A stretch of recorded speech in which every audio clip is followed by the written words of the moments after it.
علیہ وسلم نے فرمایا، مبارک ہو اس کو جو اپنے نامہ اعمال میں استغفار کثرت سے پائے۔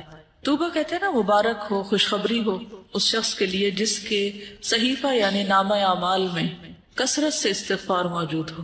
انسان چونکہ ہر دم غلطی کرتا رہتا ہے تو اس کو توبہ کرنی ہوتی ہے، اور توبہ کے لیے جو ایک فارمل طریقہ ہے وہ کیا ہے؟ استغفار کرنے کا، یعنی باقاعدہ بخشش مانگی جائے، ٹھیک ہے نا، اللہ سے بخشش مانگنا۔ تو جو شخص کثرت سے بخشش مانگتا ہے obviously اسی کے نامہ اعمال میں بہت زیادہ استغفار ملے گی۔ تو اگر آپ امیجن کریں کہ آپ کے ایک دن کے جو سارے اعمال ہیں یا ان کی جو کہانی ہے صبح سے شام تک کی، تو ہم سب دیکھیں کہ ہمارے نامہ اعمال میں ہمارے ایک دن کی ڈائری میں کتنی بار استغفار شامل ہوئی، ہم نے کتنی بار استغفار کیا، یعنی لفظ استغفر اللہ یا اللہم اغفر لی یا رب اغفر لی یا اللہ مجھے معاف کر دے کتنی بار کہا، کیونکہ جتنی بار کہیں گے اتنی بار ہی لکھا جائے گا، یعنی جتنی بار معافی مانگیں گے استغفار کریں گے وہی موجود پائیں گے۔ اور اس کے برعکس دیگر باتیں کتنی ہیں کہ کیا کیا چیز ہے اس میں۔ اصل بات یہ ہے کہ ہم فالتو باتوں کے اتنے عادی ہو چکے ہیں کہ جو کرنے کی بات ہے اس کے لیے وقت کم رہ جاتا ہے، کیونکہ وقت تو اتنا ہی ہے نا، تو آپ چاہیں تو اس میں اچھی باتیں کر لیں، استغفار کر لیں، اللہ کا ذکر کر لیں، یا کسی کو فائدہ پہنچانے کا کوئی کام کر لیں، اور چاہیں تو ادھر ادھر کی اپنی کہانیاں سناتے ہوئے وقت گزار دیں، کیونکہ بولنا تو ہم نے ہے ہی، وہ تو ہماری فطرت میں کہ ہم نے بولنا ہے، اور صبح سویرے بولنا شروع کر دیں۔ ذکر کا جو وقت ہے جس وقت ساری کائنات یا زمین آسمان کی ہر چیز ایک طرح سے ذکر میں مصروف ہوتی ہے، چڑیا پرندے ہر چیز چہچہا رہی ہوتی ہے، اور دراصل کیا کر رہے ہوتے ہیں؟ اللہ کی تسبیح ہی کر رہے ہوتے ہیں۔ تو ہم تو اس وقت بھی باز نہیں آتے باتیں کرنے سے، فالتو باتیں، تو باقی دن تو پھر ہے ہی باتوں کا۔ تو ہم سب کو اپنا محاسبہ کرنے کی ضرورت ہے، اور اپنے لیے ایک سوال لکھ کے رکھ سکتے ہیں کہ میں نے آج کتنی بار استغفار کیا۔ نبی صلی اللہ علیہ وسلم کتنی بار کیا کرتے تھے؟ جی 70 سے 100 بار کیا کرتے تھے، اور وہ اللہ کے رسول تھے، اور ان کے اگلے پچھلے گناہ سب معاف کر دیے گئے تھے۔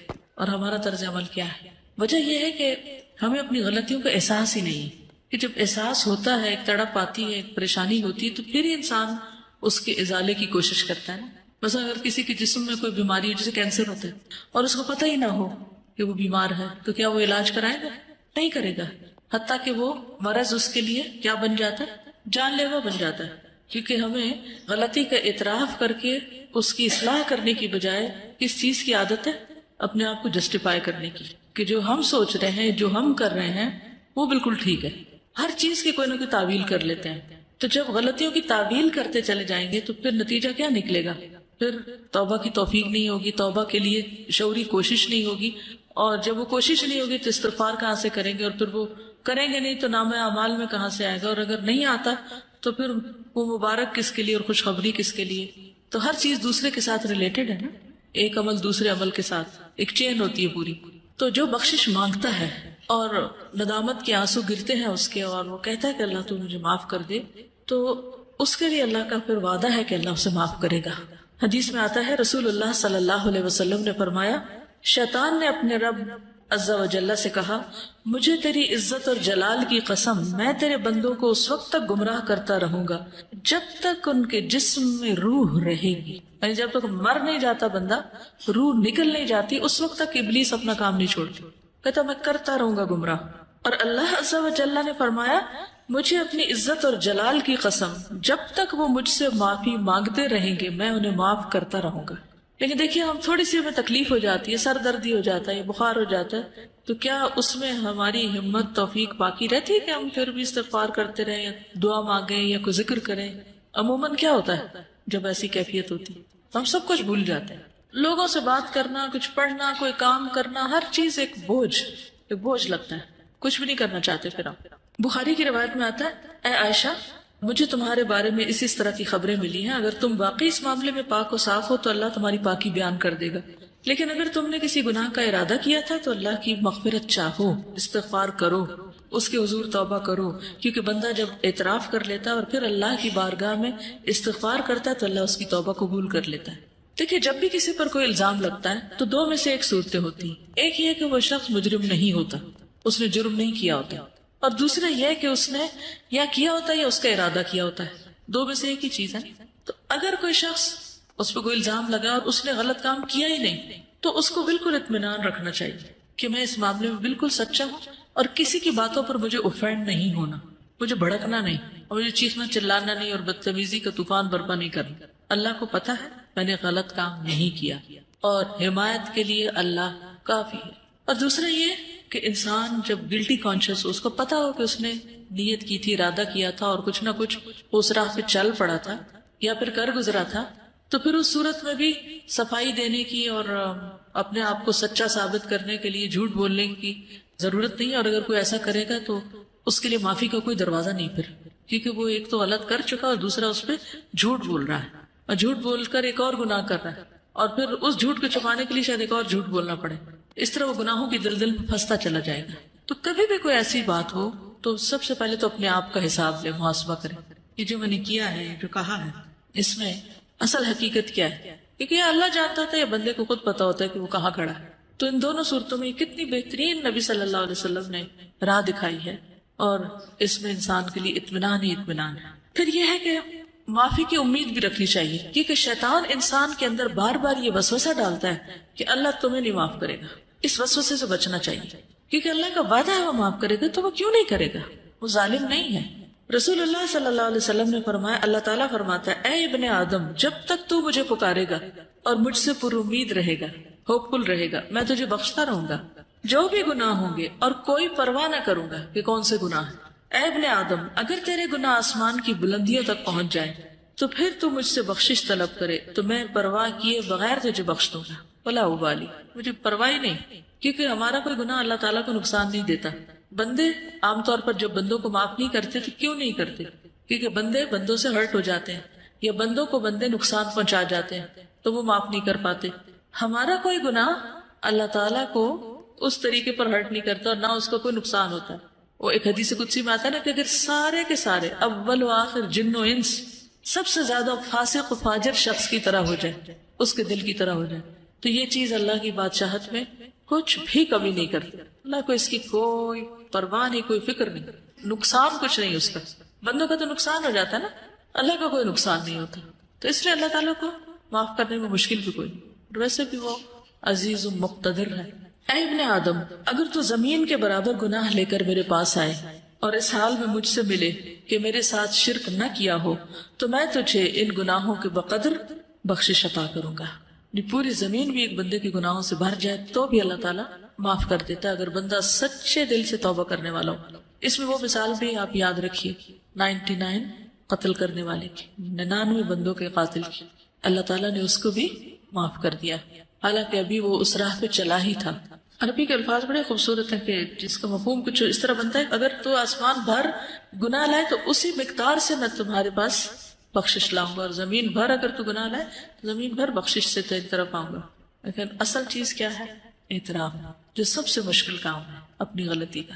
یہ کہنا کہ آئی واز رانگ، میری غلطی ہے، میں نے غلط کیا، یہ دنیا کا مشکل ترین کام ہے۔ غلطی کرنے کے بعد عموماً ہم یہی کہتے ہیں نہیں میں نے غلط، دوسرا بندہ غلط ہے، اس کی غلطی، دوسرے کو بلیم کرتے ہیں اور اپنی غلطی بھول جاتے ہیں۔ تو توبہ کے لیے لازمی شرط یہ کہ پہلے بندہ مانے، اقرار کرے کہ ہاں میں نے غلط کیا، ورنہ زبان سے صرف تسبیح لے کے آپ سارا دن 1000 دفعہ کہتے رہے، اگر آپ مان ہی نہیں رہے اپنی غلطی تو کس بات کی معافی مانگ رہے ہیں؟ پھر کس بات کی توبہ کر رہے ہیں؟ کس بات پہ استغفار کہہ رہے ہیں؟ نہ آپ وہ بری عادت چھوڑ رہے ہیں اور نہ ہی آپ اس کا اقرار کر رہے ہیں اور نہ آپ اس پہ شرمندہ ہیں اور نہ آپ کو پورا یقین ہے کہ اللہ اس کو معاف کر دے گا، تو پھر کر کیا رہے ہیں آپ؟ صرف زبان کی ایکسرسائز یا ہاتھوں سے دانے پھینکتے چلے جا رہے ہیں کہ میں استغفار کر رہا ہوں۔ پھر یہ کہ جب انسان اللہ سے پر امید ہوتا ہے اور واقعی یہ یقین رکھتا ہے کہ میرا رب ہے جو مجھے معاف کرے گا یا معاف کر سکتا ہے یا وہ کرتا ہے، ضرور کرتا ہے، تو ایسا شخص پر کبھی مایوس نہیں ہوتا، وہ مایوسی کے قریب نہیں جاتا، ہر حال میں پر امید اور مطمئن رہتا ہے۔ ابو ہریرہ کہتے ہیں میں نے نبی صلی اللہ علیہ وسلم کو فرماتے ہوئے سنا، ایک بندے نے بہت گناہ کیے اور کہا ہے میرے رب میں تیرا ہی گناہ گار بندہ ہوں، تو مجھے بخش دے، یعنی میں ہی تیرا گناہ گار بندہ ہوں تو مجھے معاف کر دے۔ اللہ رب العزت نے فرمایا میرا بندہ جانتا ہے کہ اس کا کوئی رب ہے جو گناہ معاف کرتا ہے اور گناہ کی وجہ سے سزا بھی دیتا ہے، اس کو یہ بھی یقین ہے کہ اگر نہیں معافی ملی تو پکڑ ہو جائے گی، تو میں نے اپنے بندے کو بخش دیا۔ پھر بندہ رکا رہا جتنا اللہ نے چاہا، جتنی اللہ نے اس کو توفیق دی وہ گناہ سے رکا رہا، پھر اس نے گناہ کر لیا اور عرض کیا اے میرے رب میں نے پھر گناہ کر لیا، پھر غلطی ہو گئی، اسے بھی بخش دے۔ اللہ تعالیٰ نے فرمایا میرا بندہ جانتا ہے کہ اس کا کوئی رب ہے جو گناہ معاف کرتا ہے اور اس کے بدلے میں سزا بھی دیتا ہے. میں نے اپنے بندے کو بخش دیا. پھر جب تک اللہ نے چاہا بندہ گناہ سے رکا رہا، پھر اس نے گناہ کر لیا اور اللہ کے حضور عرض کیا اے میرے رب میں نے پھر گناہ کر لیا، تو مجھے بخش دے. اللہ تعالیٰ فرماتا ہے میرا بندہ جانتا ہے اس کا ایک رب ہے جو گناہ معاف کرتا ہے اور اس کی سزا بھی دیتا ہے، تو میں نے اپنے بندے کو 3 مرتبہ بخش دیا، بس اب جو چاہے عمل کرے. اس کا یہ مطلب نہیں جو چاہے اب گناہ کرے تو اب آئندہ کے لیے بھی اس کی بخشش ہوگی. مطلب یہ کہ جب بھی اس سے گناہ ہو تو دیر نہ کرے. وہ فارسی میں آتا نا 100 بار اگر توبہ شکستی باز آ، 100 بار بھی توبہ ٹوٹ جائے تو بھی باز آ جاؤ، پھر بھی پلٹ آؤ، پھر بھی لوٹ آؤ، کیونکہ وہ رب 100 بار توبہ کرنے والوں کو 100 بار معاف کر دیتا ہے. تو اس بات کا یقین کہ اللہ تعالیٰ معاف کر دے گا، اور یہ سراسر اس کے اپنے اختیار میں بھی ہے. یغفر لمن یشاء ویعذب من یشاء. رونا کس بات پہ آنا چاہیے کہ اللہ یہ سب تیرا فیصلہ ہوگا، اگر تو نے معاف نہ کیا تو میرے پاس تو کوئی اور دروازہ نہیں کہ میں وہاں جا کے معافی مانگوں، تجھے کو معاف کرنا ہے اور تو معاف کر دے. تو اس کے لیے تڑپنا بھی چاہیے، یعنی اس کو کھیل نہیں بنا لینا چونکہ اللہ نے معاف کر دینا اس لیے گناہ کر لو اور کرتے چلے جاؤ. کیا پتا کہ توبہ کی توفیق بھی پھر ہوتی ہے یا نہیں. اس امید پہ گناہ نہیں کرنے چاہیے، ہمیشہ اعتراف کی روش پہ چلتے جانا چاہیے. نبی صلی اللہ علیہ وسلم نے لوگوں کو استغفار کی ترغیب بھی دلائی ہے متعدد بار. مثلا ایک بار آپ نے فرمایا قسم اس ذات کی جس کے قبضہ قدرت میں میری جان ہے، اگر تم گناہ نہ کرتے تو اللہ تعالیٰ تمہیں لے جاتا اور ایسے لوگوں کو لاتا جو گناہ کرتے پھر معافی مانگتے تو اللہ ان کو معاف کر دیتا. کیونکہ اللہ تعالیٰ کو معاف کرنا پسند ہے، انسانوں کو معاف کرنا پسند نہیں. انسان معاف کرنا پسند نہیں کرتے، لیکن اللہ تعالیٰ معاف کرنے سے محبت رکھتا ہے، وہ معاف کرنا چاہتا ہے. شرط یہ ہے کہ کوئی شخص واقعی پھر معافی مانگے. اب آپ دیکھیے کہ غلطی کس سے ہوتی ہے، غلطی کون کرتا ہے. عام روزمرہ زندگی میں دیکھیے کون غلطی کرتا ہے، جو عمل کرتا ہے، جو کوئی کام کرتا ہے. جو کچھ کرے گا اس سے ہی غلطی ہوگی نا، جو کام ہی نہیں کرے گا اس سے کیا غلطی ہونی ہے. ویسے برتن کس سے ٹوٹتا ہے، جو برتن استعمال کرتا ہے، اور جس نے صرف سجا کے رکھے ہوئے الماری میں اس سے تو نہیں ٹوٹیں گے، اس کے تو بچے رہیں گے. اسی طرح باقی غلطیوں پر بھی آپ نظر ڈالیے. انسانوں کے حق میں بھی ہم سے غلطیاں کب ہوتی ہیں، جب ہم ان سے تعلق رکھتے ہیں تو پھر ہم سے غلطیاں ہو جاتی ہیں. اور اگر ہم تعلق ہی نہ رکھے کسی سے، مثلا ایک شخص جس وقت سڑک پر جا رہا ہو اس سے ہماری کوئی ناراضگی ہے، ہم نے اس کو کوئی نقصان کیا یا اس کو کوئی دل دکھایا نہیں، کیوں؟ کوئی تعلق ہی نہیں ہمارا اس سے. لیکن اپنی بہن سے پوچھئے، اپنی امی سے پوچھئے، اپنے بھائی سے پوچھئے، اپنے ہسبینڈ سے پوچھئے، اپنے بچوں سے پوچھئے، وہ کیا کہیں گے؟ ان کے پاس ہوں گے آپ کے لیے شکایتیں آپ کے خلاف، یا آپ سے کبھی نہ کبھی ہرٹ ہوئے ہوں گے. کیوں؟ کیا وجہ؟ کیونکہ ان سے تعلق ہے آپ کا. تو اللہ تعالیٰ کو کیسے بندے پسند ہے؟ وہ جو کسی سے تعلق نہ رکھے اور سب سے کٹ کے ایک طرف بیٹھ جائے اور کوئی غلطی نہ کرے، نہ کسی کو ہرٹ کرے، نہ کسی سے کوئی معاملہ کرے، وہ پسند ہے. کون لوگ زیادہ بہتر ہیں؟ جو لوگوں سے ملتے جلتے رہے اور ان کی طرف سے پہنچنے والی تکلیفوں پر درگزر کریں، وہ زیادہ بہتر ہے بنسبت اس کے کہ نہ وہ کسی سے بات کرے نہ کسی کو ہرٹ کرے. تو جب آپ کسی سے معاملہ کریں گے تو ایک دوسرے کی کوئی بات بری بھی لگ جائے گی. اچھا، انسانی نفس بڑا عجیب ہے، بعض اوقات بلا وجہ کسی کی بات بری لگ جاتی ہے اور بعض اوقات کسی کی بڑی بڑی بات کی پرواہ نہیں ہوتی ہے نا ایسے.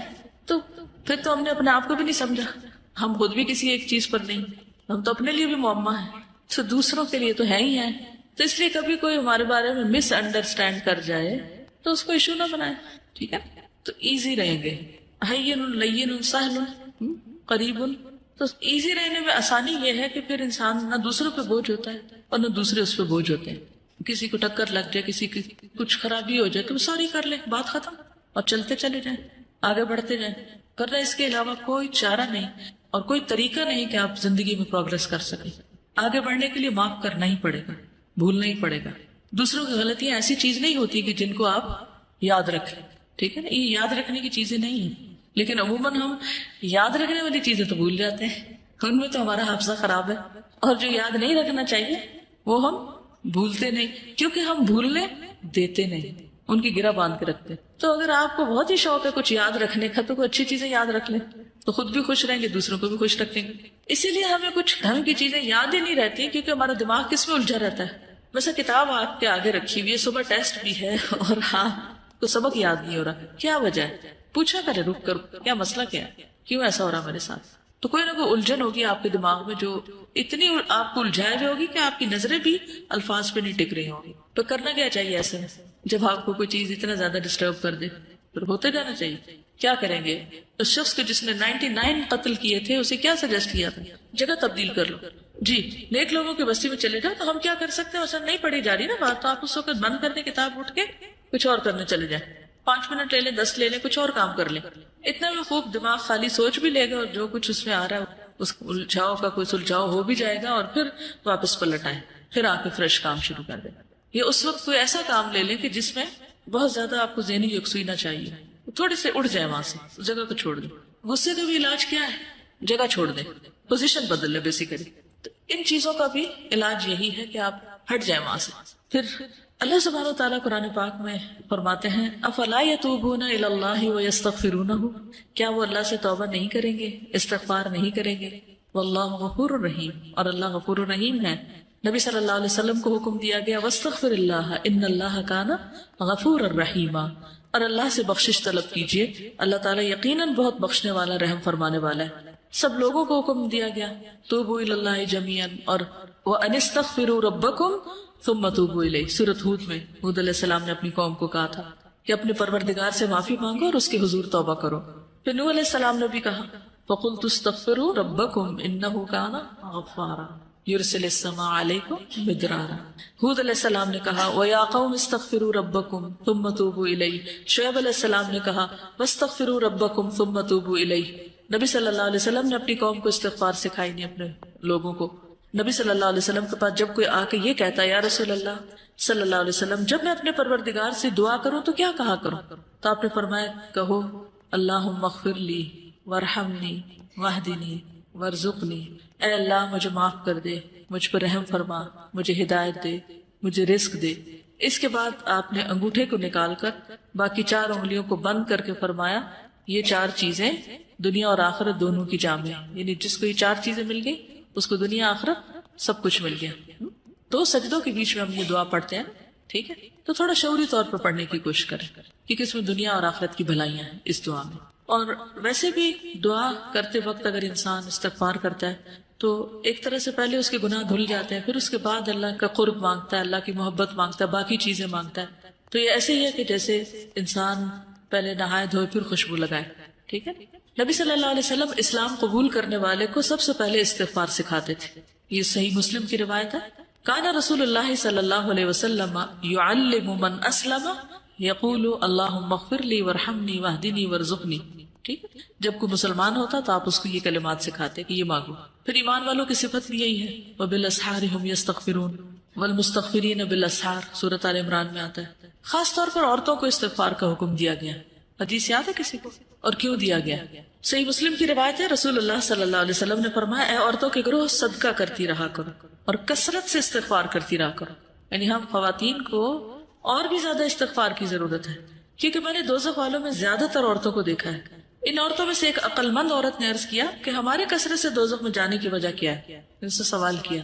آپ نے فرمایا تم لعنت کثرت سے کرتی، یعنی لعن تان، دوسروں کو بلیم کرنا، دوسروں کو برا بھلا کہنا، اور اپنے خاوند کی ناشکری کرتی. ناشکری بھی نا ایک عادت ہوتی ہے، کسی حال پہ راضی نہ ہونا، کسی کا احسان نہ ماننا. پھر اسی طرح یہ ہے کہ ہمیں صرف اپنے لیے نہیں دوسروں کے لیے بھی استغفار کرنی چاہیے. وہ بھی ہم نماز میں کرتے ہیں، اسے بھی تھوڑا سا شعور کے ساتھ کیجیے. کیا کہتے ہیں؟ ربنا اغفر لی ولوالدی وللمؤمنین یوم یقوم الحساب.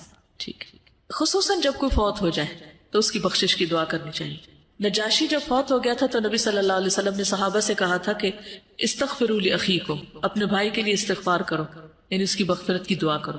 حسن بصری کہتے ہیں کثرت سے استغفار کرو، اپنے گھروں میں، اپنے دسترخوانوں پر، اپنے راستوں میں، بازاروں میں، مجلسوں میں، جہاں بھی تم ہو.